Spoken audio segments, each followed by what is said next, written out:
Assalamualaikum warahmatullahi wabarakatuh. Saya ucapkan terima kasih kepada Anda yang telah klik di video saya ini. Mudah-mudahan Anda bertambah sehat dan baik-baik saja.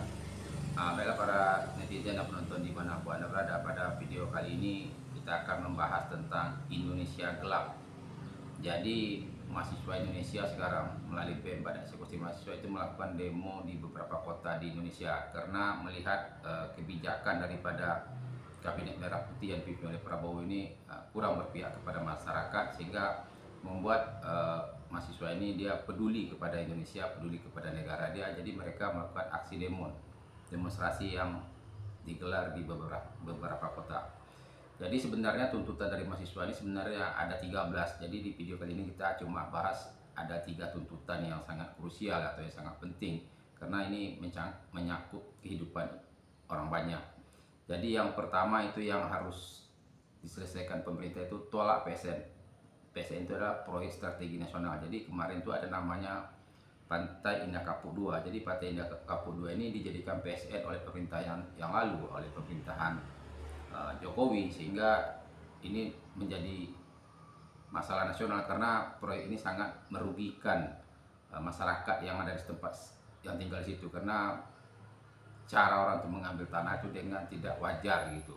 Dan proyek ini pun tidak digunakan untuk kepentingan masyarakat, hanya digunakan untuk kepentingan orang-orang tertentu, sehingga tidak ada manfaatnya bagi bangsa Indonesia secara menyeluruh gitu. Jadi hanya sekedar untuk sekelompok orang aja. Jadi proyek PSE ini kalau bisa dibatalkan. Memang kemarin sudah ada usaha daripada pemerintah untuk mencabut pagar laut yang membatasi daerah tersebut. Nah, jadi inilah salah satu tuntutan mahasiswa, yaitu tolak PSN gitu.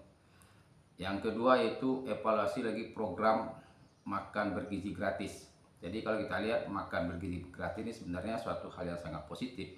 Cuma kalau dilihat lagi atau dipelajari lagi, ternyata ini adalah demi kepentingan politik salah satu partai atau orang yang berkuasa atau presiden yang sedang memimpin. Jadi berkemungkinan ini menjadi suatu politik untuk bisa dipilih kembali pada 2029. Memang ini bisa multi tafsir sebenarnya.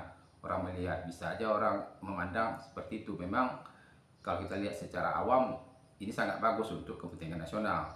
Tetapi ini perlu dievaluasi ulang supaya apa? Jangan hanya untuk kepentingan partai tertentu. Selain dari itu, bagaimana teknis penyelenggaranya itu harus transparan, harus terbuka. Jangan nanti terjadi lagi markup, penyalahgunaan kekuasaan, sehingga duitnya itu banyak, uang itu banyak terpakai tetapi tidak sesuai yang diharapkan. Jadi ini perlu dievaluasi ulang supaya pekerjaan kita itu tidak sia-sia gitu. Yang ketiga, mengeluarkan Perpu untuk perampasan aset bagi para koruptor. Jadi koruptor di Indonesia ini indeks itu masih tinggi, itu 34.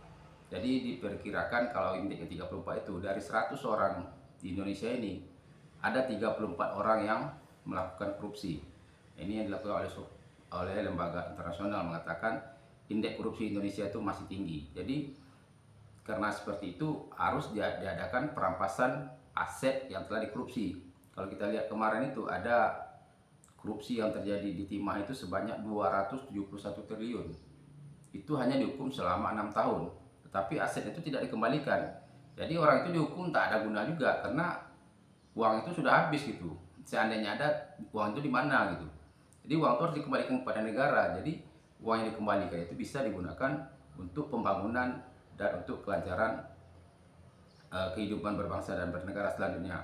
Jadi ini sangat perlu, maka dikeluarkan Perpu. Kalau menunggu undang-undang itu lama, karena undang-undang itu nanti melalui DPR. Jadi kalau Perpu ini kan adalah peraturan pemerintah pengganti undang-undang, walaupun sementara tapi bisa untuk dilaksanakan gitu. Jadi ada 3 yang kita bahas di video ini, sebenarnya ada 13, nanti kita akan bahas di video-video yang lain. Yang krusial itu yang pertama tolak PSN, yang kedua evaluasi makan gizi gratis, yang ketiga mengeluarkan Perpu perampasan aset bagi para koruptor. Jadi para mahasiswa-mahasiswa ini memang menjadi suatu tulang punggung bagi Indonesia dalam demokrasi. Jadi kita lihat sejarah mahasiswa-mahasiswa ini dia dari zaman kemerdekaan, dari zaman rezim Orde Lama, zaman Orde Baru, udah sampai reformasi kemarin 1945 mahasiswa ini selalu peduli dan perhatian kepada bangsanya sendiri. Jadi memang pemuda-pemuda ini adalah harapan untuk bisa menggerakkan giroh atau semangat daripada bangsa Indonesia ini bisa menuju arah yang lebih baik. Karena kalau kita lihat pemerintahan sekarang ini arah itu belum jelas kemana arahnya, sehingga banyak para kritikus ragu dengan arah politik daripada pemerintahan Prabowo sekarang ini. Kalau kita lihat dari pidato dia waktu pelantikan sangat bagus, sangat berapi-rapi gitu. Tetapi pidatonya bagus, realisasinya belum terlihat gitu. Jadi seluruh kegiatan pemerintah itu perlu kita awasi, perlu kita check and balance. Karena apa? Kalau kita berharap kepada DPR, sebagaimana kita ketahui DPR itu sudah merapat ke pemerintah semuanya, sehingga sulit bagi DPR untuk melakukan check and balance. Jadi disinilah peran kita sebagai masyarakat, sebagai warga negara, sebagai masyarakat sipil untuk ambil peduli kepada negara kita. Kalau kita tidak mahasiswa lagi ataupun tidak bisa turun ke jalan, setidak-tidaknya kita bisa bersuara di medsos, bisa men-share atau membagikan berita-berita yang penting tentang negara kita. Jadi kalau ada yang tidak sependapat atau yang kurang-kurang dari saya, nanti Anda bisa bicara di kolom komentar. Saya ucapkan juga terima kasih kepada Anda yang telah melakukan like, comment, dan share. Dan tentu juga subscribe serta follow di channel saya ini, dan kita nanti akan berjumpa di video selanjutnya dengan tema-tema yang lain. Assalamualaikum warahmatullahi wabarakatuh.